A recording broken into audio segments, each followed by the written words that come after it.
Hello everybody and welcome back to Scale Stories by Helium 10. My name is Bradley Sutton. I'm from Helium 10. I'm joined by Leo Scovio, Amazon seller since 2015 and founder of Spliced.io. And we are here to help Natalie launch her first product.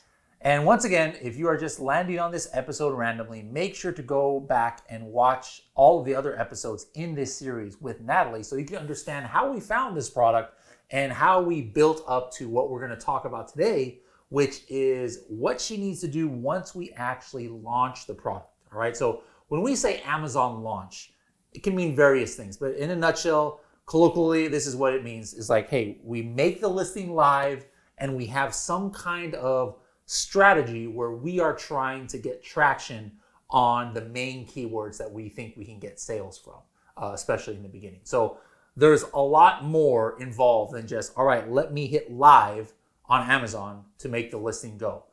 One of the first things to do, and this is fairly new at the time of filming, is you can now actually get reviews before you launch the product. And so the way to do that is when you guys are launching the product and when we actually make it in Amazon, there's something where it's going to say launch date. Let me show you how that looks. Okay.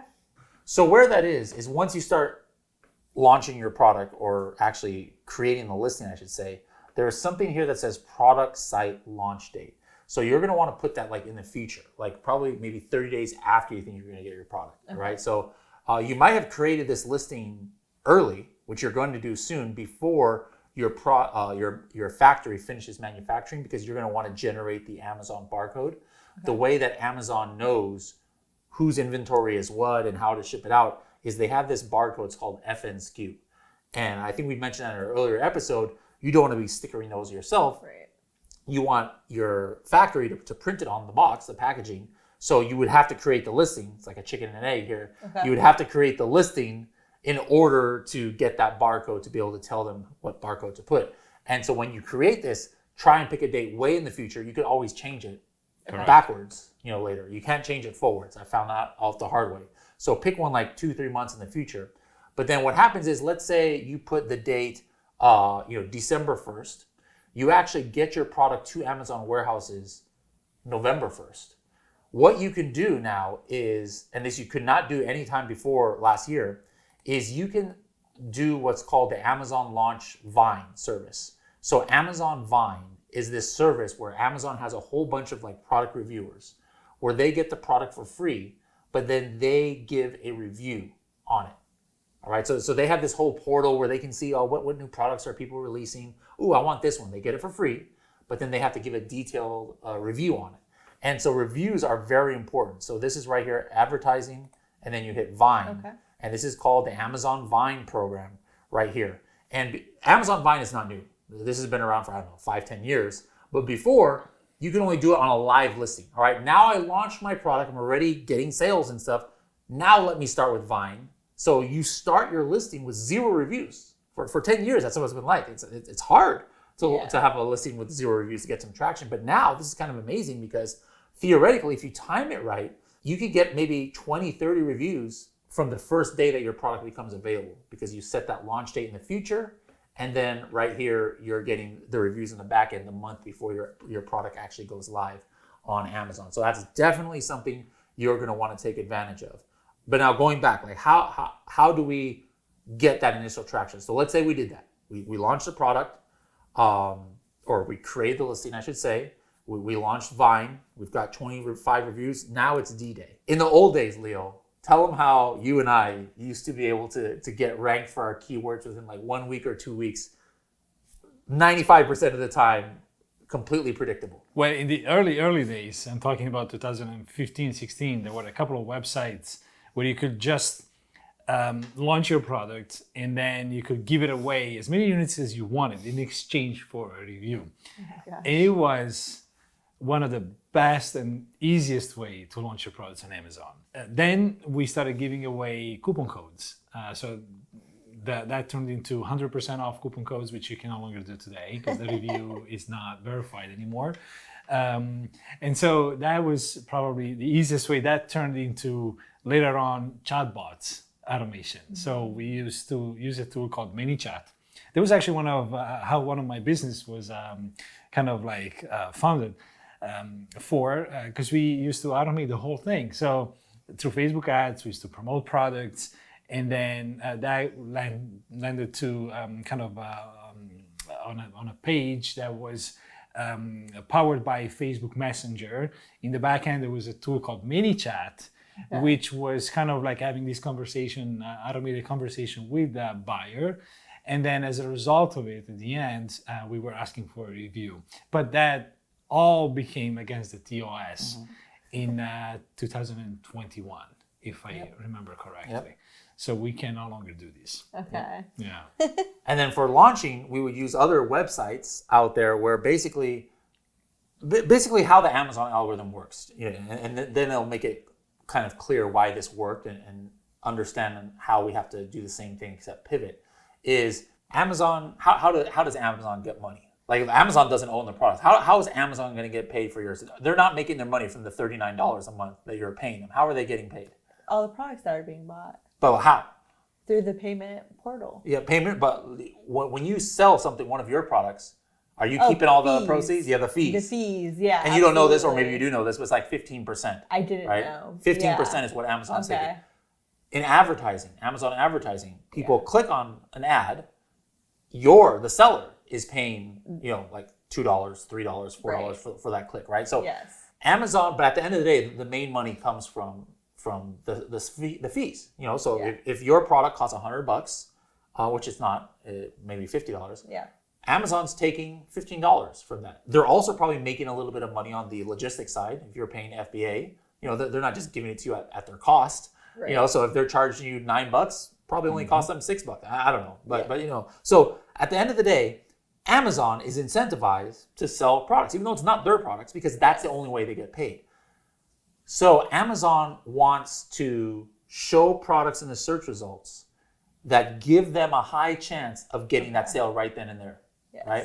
Mm-hmm. And so the way they do that is by analyzing, the SEO and what is the product, and then, but more than that is once the product is live, outside of SEO, it's like, all right, well, wow, 100 people click on this product in this search results, and like 30 of them bought it. This is amazing. This product is super great for this keyword. We want to show it at the top, because if it's all the way at the bottom and it did that, what's Amazon thinking? Man, if this product gets on the top, it's one of the first. It's maybe going to sell 60 units instead of just 30. So that's how the Amazon algorithm is designed, is because it's trying to put Amazon in the best position to get a sale, right? Even though it's not their product. Yeah. And so what we would do in the old days is we would use these services where people would go search, find, and buy.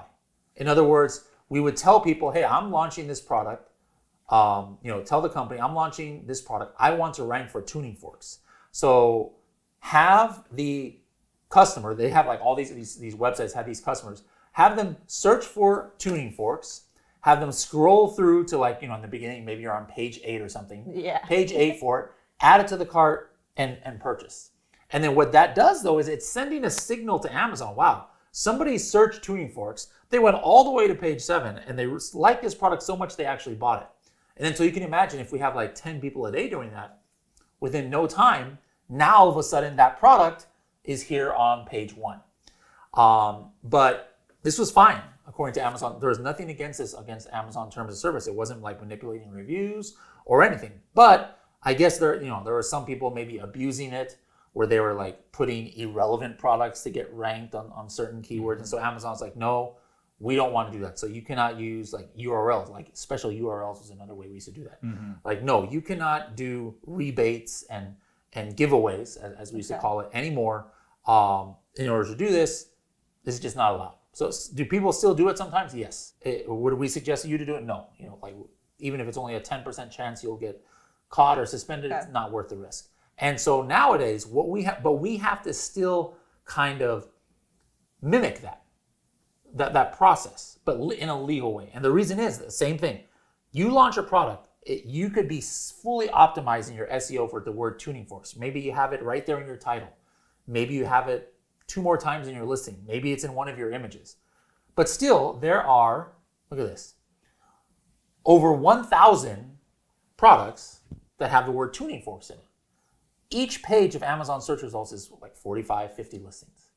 that means how many pages of results are there? So like when you show up, you're not even probably in the first 7 pages, which is all that Amazon shows. Who knows? Yeah. You're off there. You're one of these 1,000 results, but is any customer going to find your product? No. So how can you get to the top of the page from day one? Not organically, but it is right here. You see these? These are sponsored placements. So now you can pay to get on the top of the search results. And so this is how we launch now. It's kind of like giveaway without doing a giveaway. And so here's how it works, at least how I do it. What I do is I launch the product and then I choose the keywords. We're going to talk about how to choose those keywords in a second here. But I do a super high bid, like whatever I think is going to get me to the top. And it's not a rocket science to know. I make an advertising campaign. I target the word tuning forks. I use a tool called Helium 10 Keyword Tracker, and I track the keyword hourly where I'm like, all right, where am I showing up organically? Where am I showing up in sponsored ads? So for example, let's take a look. I know I'm advertising for the word coffin shelf.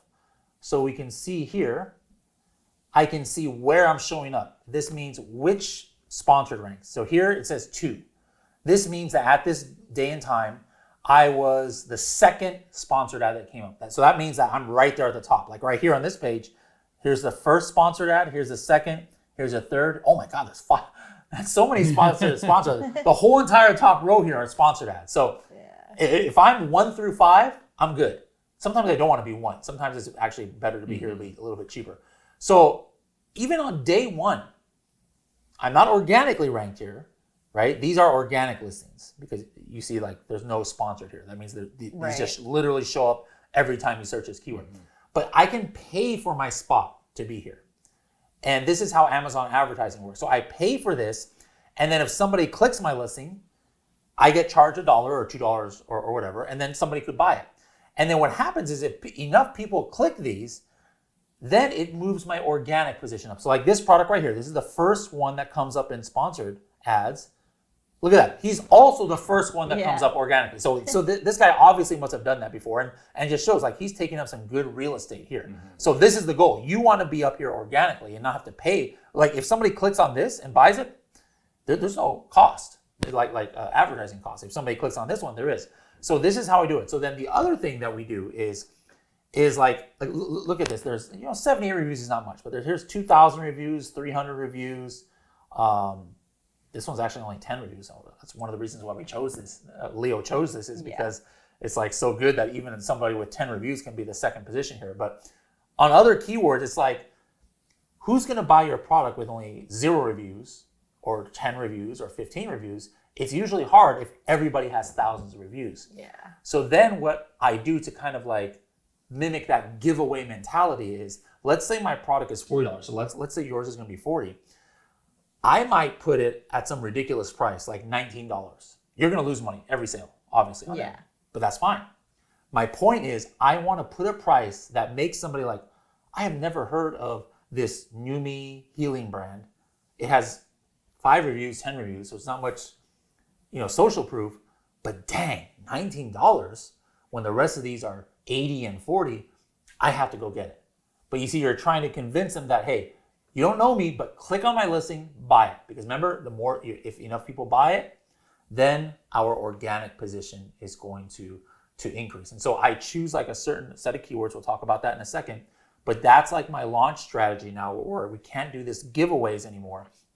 But I target the keywords I want to rank for. I have a super crazy offer, either a 50% off, or I'll even have like a big coupon here, like this green thing. But that makes people click after the search of a keyword, because they on their own now, unlike those websites where I had to tell people like, hey, search tuning forks, find it. No, these people are just naturally already searching for tuning forks because we know this has 2,000 searches a month. So there's already thousands of people searching for this keyword. But now for those 2,000 times, my product is going to show up here. So that's, if I were to overly simplify my strategy, my basic one. Leo, any comments on what I was talking about or your strategy? Yeah, we pretty much do the same thing right now, Bradley. And one thing that I like to play with is the actual coupons.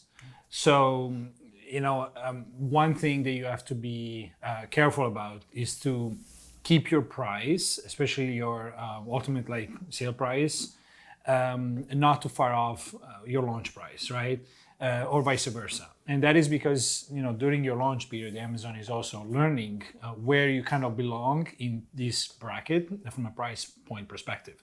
So if you have been collecting data at a $20 price point, and for the next 90 days you keep the price at that, what happens is if you increase your price, Amazon is kind of forced to relearn what's your kind of like conversion rate now with this new price point. And because you don't have historical data, your rankings tend to tank. That's the mistake that most people make, right? Your rankings go down. People's like, why is my ranking going down? That is because Amazon doesn't know, with the new price point, where you're kind of like belong, what position. And because the price increased, your conversion rate is now decreasing, right? You're no longer as appealing. So what is good to do that we typically do is you keep your price, like you see your 39 or 89. So if you're going to sell for $49, let's say, that is going to be your price displayed, but then you have a coupon. And so your customers will see you pay 19, okay? And I'm not sure, Bradley, if we can actually even have an image, maybe one of the images say, launch promo, 19.99, something like that. Yeah. So people know that the reason why they're paying $19.99 is because it's a launch promo. Exactly. And so you're still giving them a really good, high quality product, but they justify the reason why it's still is cheaper. So that is what we do. And then we try to play keeping that price cheap until when we achieve the ranking that we are looking to achieve for as long as possible. So you can play with the coupons, with lightning deals, some of these other discounts that you can offer. Amazon has this a program that is basically taking advantage of the influencer network, and so they can also promote through the social network this type of offers, which you can get a lot of traffic from. But ultimately, it really comes down to focusing on the right keywords during your launch phase. And I think Bradley here has probably got a couple of tips there when it comes to the keywords to choose, that you want to rank for. And then the other thing that we also do when we do launch a product from an advertising perspective is trying to be seen and found in as many places as possible. So what Bradley spoke about is the top of search, right? You want to be seen right there where people are shopping and searching for this product. That doesn't work for all products. For example, in my case, where I sell card games, that is a product that even as long as it's on the first page, even at the bottom, like some people go to page 2, page 3, because they don't know what type of game they want. Okay. But they're looking for a family game. Okay, so it's not necessary for me to be at the top, because they're going to see each one, which one is best for them. Can I play with my kids? Or maybe it's just for teenagers. So they tend to spend more time during their search phase. And so even if I'm at the bottom of the page, as long as I'm there and I'm seen and the offer is good, it's still okay for me, all right, to be ranked lower. And so in this case, they're probably looking for the right product, right, at the mid page, like top of the page. And so you might want to be a little bit higher. Okay. But also using a product, sponsor product, so you want to target your competitors' listings, that's also a good strategy, because the keyword is still being passed along. If someone is searching for a tuning fork, they click on a competitor product, but then end up buying your product, that sale is still being associated to the keyword. And then it's important to be associated to the keywords that your competitors are actually ranking for. Okay.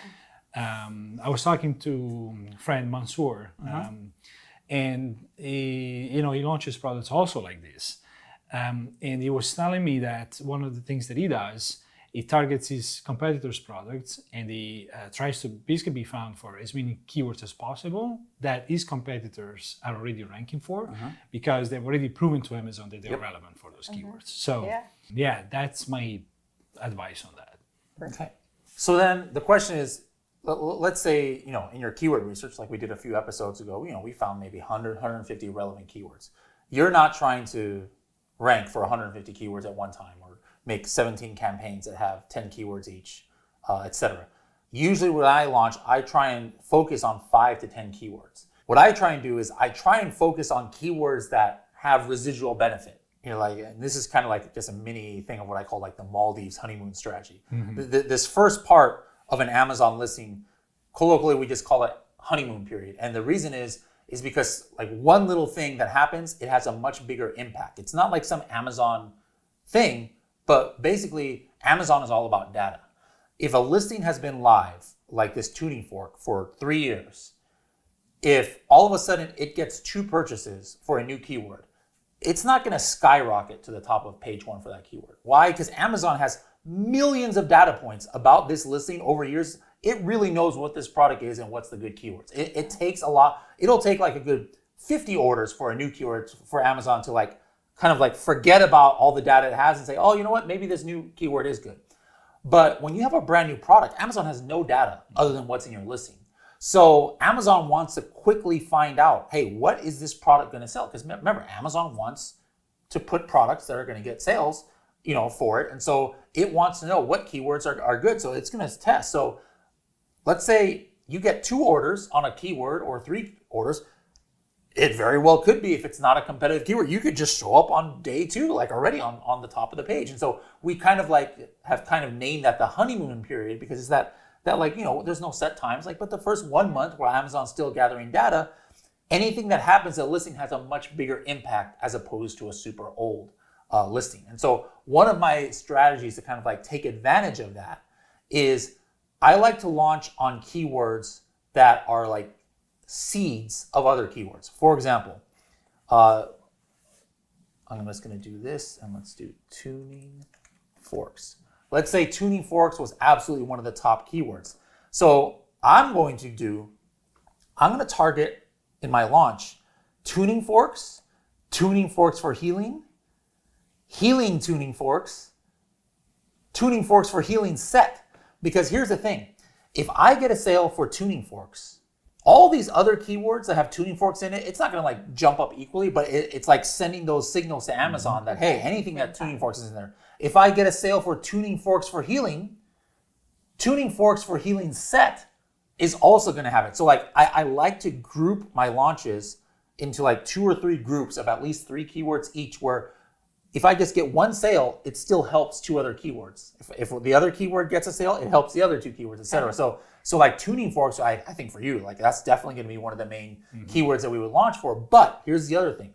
Let me show you what a keyword that you wouldn't want to launch on day 1 for. And this is going back to what we talked about in the other episode, collagen peptides.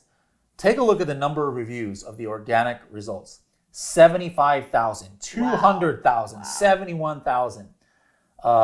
Here's a brand new product, but that's Vital Proteins. It's a very famous brand. So unless you have a big brand like this, you are not going to be able to like come in with your me or yours or Leo's brand new brand that nobody's ever heard of, and with maximum 30 reviews and compete with these. Right. So like if I was launching collagen peptides, I'm looking for some super like, collagen peptides for men over 50. Let's just take a look how that one looks. And still similar, but then look a little bit better. Like look, 600 reviews. Still a lot of reviews here on the 3,000, still better than the other one.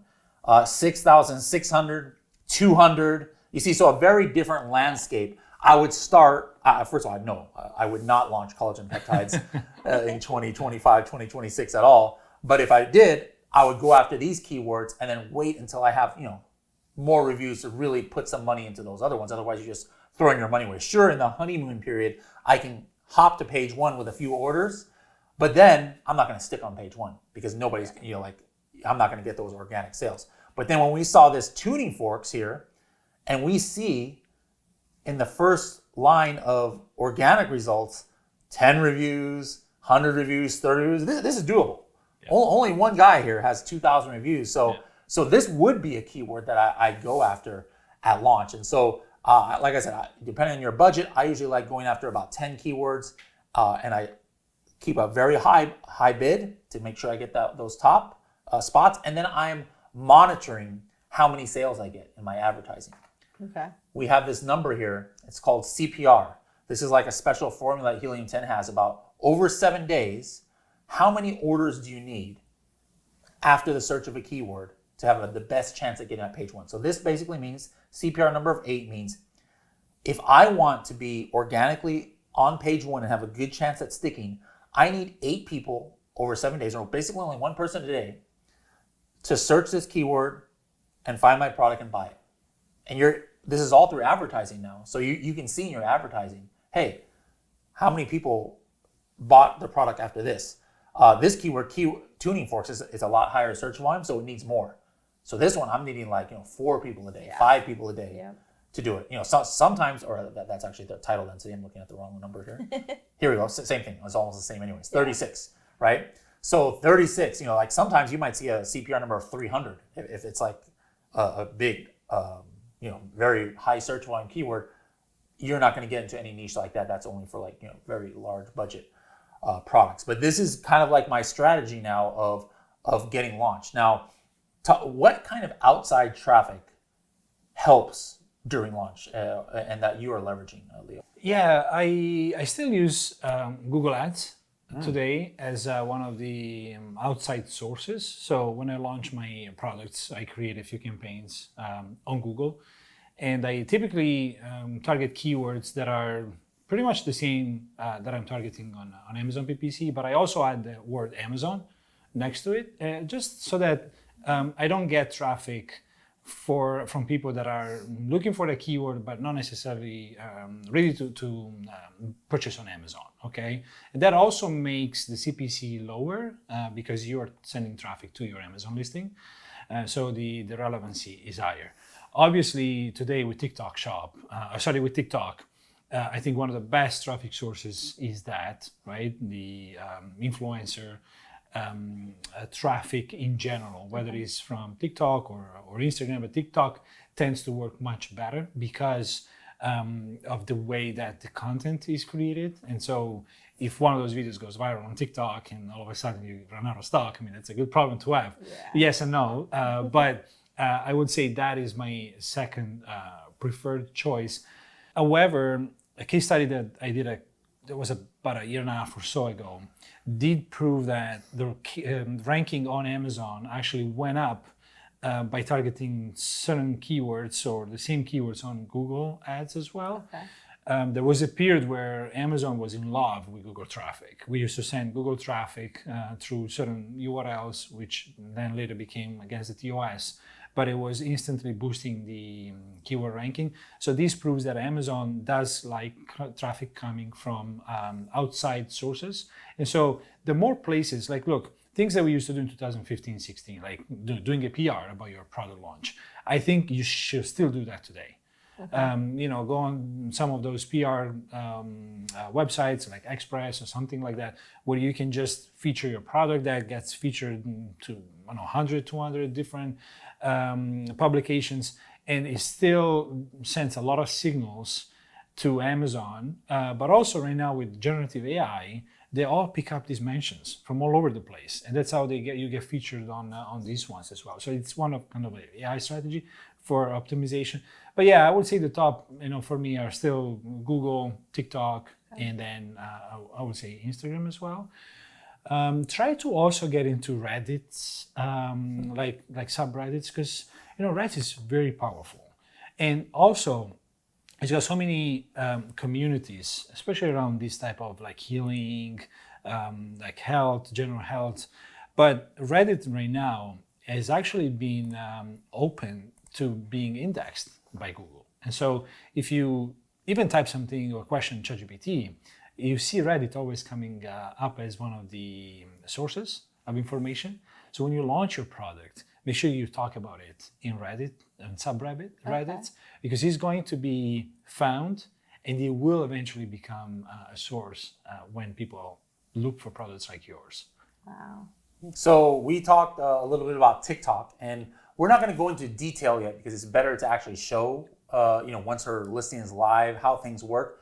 But having TikTok launch similar time as Amazon also helps on both platforms. Once she actually has her product live on Amazon, or at least the listing, we're going to use the Helium 10 tool listing converter to instantly transfer that listing. It converts it with AI to what's the best practice for a best listing or a good listing on TikTok. It imports the images and everything. So that's done. But then again, just like on Amazon, just making your listing, same thing on TikTok, just making your listing does not mean, instant visibility and instant sales. But on TikTok, it is completely different how you get visibility. It's not necessarily, or it's not pay-per-click advertising where I'm sending traffic to my listing, but it's rather having creators do videos on your product. And so what we're gonna do once you have your product is we're gonna go into the TikTok influencer finder here in Helium 10. So then I would type something like holistic, like somebody who has that in their bio or things like that. And then all of a sudden I would just start looking here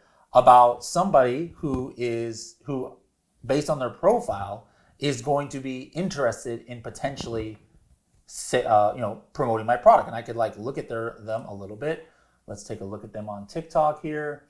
And then I would see there's nothing here that jumps out to me that she's really in my niche. But basically I would find them here and then I could pick 50 or 100 of them and then offer a free sample of the product.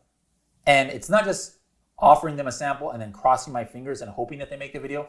TikTok gives stats that if a shop offers them a product and gives them a free sample, how much of those do they actually end up creating a video for? And so you're going to want to choose the people who have 90% or something. So then that, all right, they're not just going to run off with my free product. Exactly. Yeah. So if there's a 90% chance they're going to do it, that's good. Now they make a video of it, and then that's driving people to your TikTok shop product. So that is going to, you're going to be able to fulfill those orders with Amazon.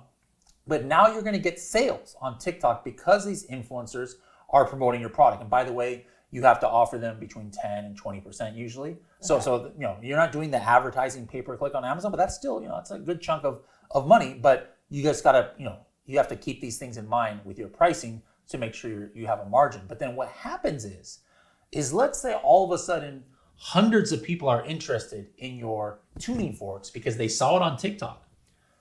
There's a good percent, let's just say 100 people. There's a good chance, I'm just pulling this number out of nowhere, but maybe at least I would say 20% of them at least are I don't know if I want to buy this on TikTok. So what do you think they do? If they see something they're super interested in TikTok, but they don't trust TikTok to purchase a product from, what do you think they do? They're going to the trusted Amazon. They're going to go to Amazon because 80% of Amazons have or 80% of citizens in the US have Amazon Prime, right? So now all of a sudden they search for your product on Amazon and now your Amazon is a little bit boosted up because your conversion rate is good. Yep. That's somebody coming from off-site, right on Amazon, directly buying, adding to cart. Oh, Amazon loves that whole interaction. Yeah. And then so it's oh man, this product is hot because of this crazy. They're getting one click and one sale. It's amazing. So let's go ahead and boost them up in the other, whatever they're trying to advertise for. So it's kind of a flywheel effect by having TikTok advertise your products or show your products through videos. Your Amazon's going to get a boost. Have you experienced that? Yeah, there is huge spillage over to the Amazon store, and this is something that every seller is experiencing right now. There is no tracking yet in place, to understand what's really going on. But what we normally see is that when you're featuring something on TikTok, then typically you see a boost in sales also on your Amazon store. Amazing. So this is really working well right now. And I encourage doing this from day one, like Bradley said. Last thing you're going to want to set up the day that you launch is a tool called Follow-Up. And this is leveraging something within Amazon that sends a request for review. Amazon is very, very particular about how you communicate and solicit reviews. Okay. In the old days, you could send a bunch of messages, you could have a flow. That's what this tool actually was. You could do a 4-email flow where you're asking for reviews, and with custom emails and images and stuff like that. You could even give away products for free in exchange for a review, and that was totally within Amazon terms of service. They have super cracked down on this. This is something you never want to mess with. So one of the easiest ways to increase your reviews just by a little bit is setting up an automated request review. And the request review is actually an Amazon automated review. You can't edit the subject or what it is. It's an email that just says, hey, what did you think of this product? Here's the link to leave a review. And then so it's super easy. just set up this automation and say, hey, after X number of days, send this email out. Now that's what's cool about in Helium 10. It allows you to do that. If I had weight loss pill, and I am not going to want to send that request a review 3 days after they get the product. That's probably a recipe for a bad review, because who's lost weight in 3 days, right? So I would push it to the limit, which is like 30 days on that. Like, at least give me some time. So for your product, people are probably going to use it right away. So I might do something like, hey, 7 days after this product ships, or 10 days after it ships, send this message out and ask for a review. And then, out of 100 reviews, that might help increase by 1 or 2, or out of 100 reviews. Out of 100 orders, that might get you 1 or 2 reviews, but any review counts. You really want to get up your reviews in any way possible. So that's just another, if you already have Helium 10, it's completely free to use. And then you just kind of set it and forget after that. So follow-up is what you'll need to remember. Any questions about the launch process before we move on? I don't think so. Okay. Pretty straightforward. Don't worry, we'll be there to help you. And we might record some content, maybe remotely, once you actually have the product live, just to kind of it'll be cool to push the button, go live. Yes, definitely. And then you got to frame your first order that you have, take a screenshot, print it out, put it up on the wall. Have it postered.